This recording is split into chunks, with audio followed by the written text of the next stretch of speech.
अध्यक्ष महोदय, छापल्याप्रमाणे. अध्यक्ष महोदय, 3-4 अधिवेशनामध्ये मी सातत्यानं या विषयावरती लक्षवेधी मांडत आहे. मी विधान परिषदेचा आमदार असल्यापासून या सगळ्या विषयावरती भूमिका मांडतोय.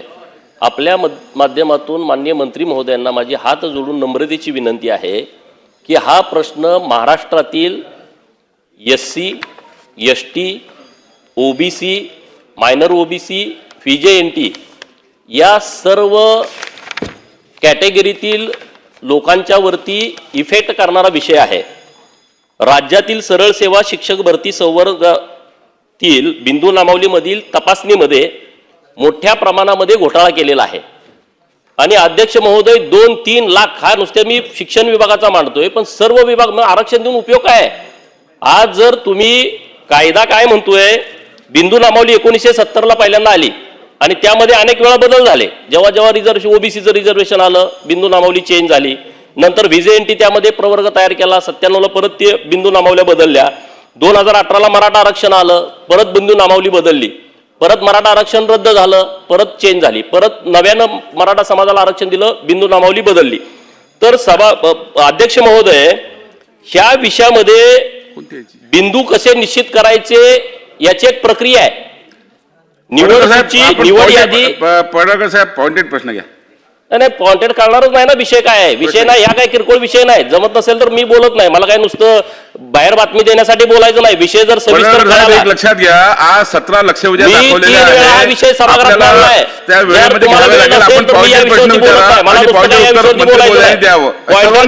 विषय काय? सर्वांना विनंती आहे. विषय एवढा मोठा सिरियस आहे, पॉइंटेड बोलू शकत नाही मी.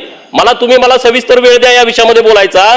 हा मागासवर्गीयचा सगळा विषय आहे. बिंदूमध्ये बदल झालाय आणि याच्याबद्दल सरकारनं निर्णय दिलेले आहेत. सरकारचे निर्णय काय आहेत? 1997चं पत्रक आहे. सरकारचं भूमिका आहे की जर एखादा मुलगा मागासवर्गीय असेल आणि तो मेरिटमध्ये आला, तो खुल्यामध्ये बसत असेल तर तो खुल्यामध्ये घ्यावा. आता काय करतायत हे सगळे लोक, अधिकारी लोक, मागासवर्गीयांची मुलं ओपन मेरिटमध्ये आल्याच्या नंतर तुम्ही ओपन मेरिटमध्ये दाखवत नाही त्यांना, परत तुम्ही त्याच्या जातीच्या बिंदूवरती दाखवताय. जातीच्या बिंदूवरती दाखवल्यानंतर त्याला जागाच मिळणार नाही ना. बरं, हे मी पुरावे घेऊन आलोय. मी काय असं तुम्हाला फेक बोलत नाही. अहो, मी या करणारच नाही विषय. मी 3 वेळा बोललोय, नुसतं 3 वेळा बैठका केल्या. प्रश्न घ्या, उत्तर नाही, मला एक विषय तुम्हाला समोर द्यायचा आहे. कुठला द्यायचा आहे? पुणे महानगरपालिकेचा. पुणे महानगरपालिकेमध्ये 2009 पासून ही जी शिक्षकांची भरती झाली, या भरतीमध्ये एक निगडे मिलन या व्यक्तीला 66.67 मार्क्स मिळाले. हे ओपनच्या यादीमध्ये आहेत.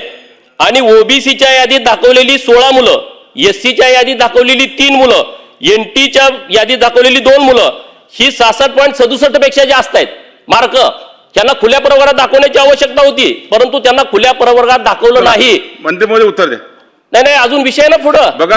मला या विषयावर बोलायचं नाही. माझी लक्षवेधी कॅन्सल करा. आपण प्रश्न घ्या. प्रश्नाची प्रश्न नाही, मला उत्तर नको आहे. तुम्हाला जर न्याय द्यायचा नसेल, एवढा मोठा विषय, 2-3 लाख लोकांच्या वरती अन्याय केलाय, जर सरकारची भूमिका असेल तर ही चुकीची भूमिका आहे. आपण प्रश्न विचारा, उत्तर घेईल. प्रश्न काय विचारूच देत नाही तुम्ही, तर काय बोलणार आहे या विषयावरती? काय कळालं तुम्हाला या विषयामध्ये? अध्यक्ष महोदय, सन्माननीय पडळकर साहेब, विषयाचं गांभीर्य लक्षात घेऊन वास्तविक वेळेवर तुम्ही उपस्थित नव्हते. या लक्षवेधी ही ऐकून घ्या. ऐकून घ्या. आता उत्तर द्या. तुम्ही मला ऐकू नका म्हणजे. अरे, उत्तर घ्या. मी अतिशय नम्रतेने आपल्याला सांगू इच्छितो, आपण नव्हते तरी मी थांबून राहिलेलो आहे.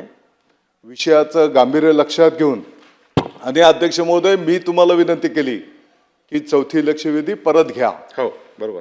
आणि म्हणून माझी आपल्याला विनंती आहे की वस्तुस्थिती समजून घ्या. विषयाचं गांभीर्य आम्हाला पण आहे. आपण जे काही मुद्दे उपस्थित करत असाल त्या मुद्द्यांचं चौकशी करू, कारवाई करू. परंतु आत्ताच्या घडीला जी काही आकडेवारी आहे आणि जी काही कार्यपद्धती संपन्न झालेली आहे ती पण तुम्ही ऐकून घ्या. अध्यक्ष महोदय,